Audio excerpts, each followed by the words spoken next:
بسم اللہ الرحمن الرحیم الحمد للہ وکفا وسلام علی عبادہ الذین اصطفی اما بعد۔ اس کے بعد اگلے حروف ہیں دال، ذال، را، ز۔ دال وہیں سے نکلے گا جہاں سے تا نکلا تھا، یعنی زبان کا کنارہ ثنائے علیہ یعنی اوپر کے سامنے کے دو دانتوں کی جڑ میں لگے، لیکن کنارے سے پچھلا حصہ بھی تھوڑا سا اوپر کے تالو سے لگے۔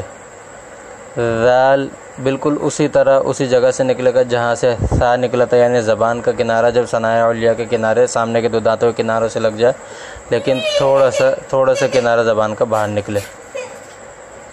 را جب زبان کا کنارہ، زبان کی نوک جو ہے اوپر والا تالو ہے اس سے لگے، اس سے ٹکرائے اور کچھ زبان کے اندر کچھ لغزش، جنبش ہو، زبان کے اندر تھر تھراہٹ سی ہو تو اس سے را نکلتا ہے، لیکن جان بوجھ کر تھر تھراہٹ پیدا کرنا یہ ممنوع اور مکروہ ہے۔ ز دونوں اوپر اور نیچے کے دونوں دانت آپس میں مل جائیں اور زبان درمیان میں ہو تو اس سے ز نکلتا ہے۔